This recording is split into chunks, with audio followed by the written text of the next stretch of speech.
America के राष्ट्रपति Donald Trump Ukraine पर करीब 1 महीने से यूएस को दुर्लभ खनिज यानी रेयर मिनरल्स देने का दबाव बनाए हुए थे। उनका साफ कहना था कि अगर जेलेंस्की को अमेरिकी सैन्य मदद चाहिए तो बदले में यूक्रेन को बेशकीमती दुर्लभ खनिज अमेरिका को देने होंगे। ट्रंप प्रशासन की इस दबाव और धमकी के चलते यूक्रेन के राष्ट्रपति जेलेंस्की 28 फरवरी को अमेरिका जा रहे हैं। इस दौरे के दौरान एक महत्वपूर्ण समझौते पर हस्ताक्षर हो सकते हैं, जिसमें अमेरिकी सहायता के बदले यूक्रेन को अपने खनिज संसाधनों का इस्तेमाल अमेरिका को देना होगा।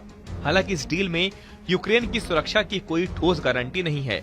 ऐसे में सवाल उठता है कि क्या जेलेंस्की सिर्फ आर्थिक फायदे के लिए यूक्रेन के खनिजों पर समझौता कर रहे हैं या फिर डील रूस के खिलाफ समर्थन जुटाने की एक मजबूरी है। क्या है यह रेयर खनिज और क्यों होते हैं इतने खास?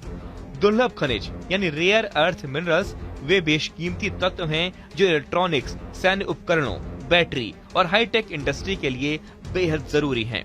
दुनिया में इनकी सप्लाई फिलहाल चीन के नियंत्रण में है। अमेरिका नहीं चाहता कि इस बाजार में पूरी तरह चीन का वर्चस्व रहे, इसलिए वो यूक्रेन से इन्हें हासिल करने की कोशिश कर रहा है। यूक्रेन के पास क्या क्या है? यूक्रेन के पास रेयर अर्थ मटेरियल के लिए दुनिया के कुल कच्चे माल का लगभग 5% है।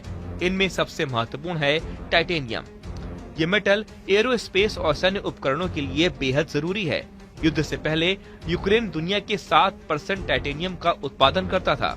इससे जेट इंजन, मिसाइल और पावर स्टेशन बनते हैं। लिथियम इलेक्ट्रिक गाड़ियों की बैटरियों के लिए जरूरी है। यूरोप में मौजूद कुल लिथियम का 33% हिस्सा अकेले यूक्रेन में है।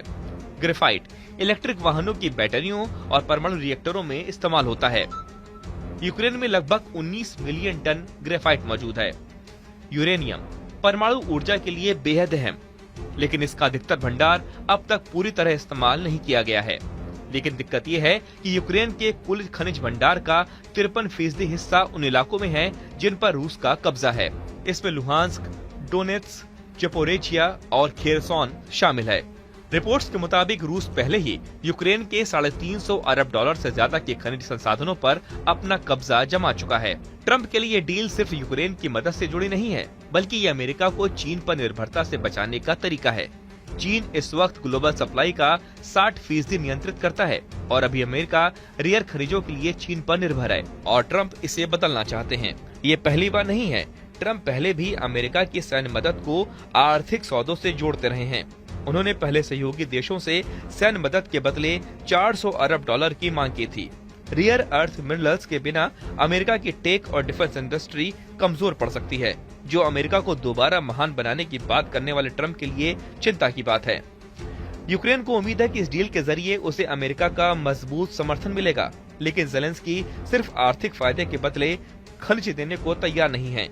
वे सुरक्षा गारंटी चाहते हैं। अगर अमेरिका सिर्फ खनिज चाहता है लेकिन सुरक्षा गारंटी नहीं देता, तो ये डील यूक्रेन के लिए घाटे का सौदा साबित हो सकती है। इस डील से अमेरिका की ओर से मिल रही मदद बनी रह सकती है, जिससे रूस के साथ युद्ध को लेकर नए विकल्प खुल सकते हैं। यूरोप भी इस समझौते को करीब से देख रहा है, क्योंकि यूक्रेन के खनिज संसाधन यूरोपीय इंडस्ट्री के लिए भी बेहद जरूरी हैं। यूक्रेन के दुर्लभ खनिजों पर रूस और अमेरिका दोनों की नजर है। एक तरफ रूस इन इलाकों पर कब्जा कर चुका है और दूसरी ओर अमेरिका इस बहुमूल्य संसाधन के लिए अपने फायदे चाहता है। जेलेंस्की मुश्किल स्थिति में है। अगर वो डील करते हैं तो उन्हें सुरक्षा गारंटी की जरूरत होगी, लेकिन अगर नहीं करते हैं तो अमेरिका से मिलने वाली सैन्य मदद पर संकट आ सकता है। अब देखना होगा कि 28 फरवरी यानी शुक्रवार को जेलेंस्की अमेरिका जाकर किस तरह की शर्तों पर सहमति जताते हैं। क्या वे सिर्फ खनिजों की डील करेंगे या फिर अमेरिका से ठोस सुरक्षा गारंटी भी लाएंगे?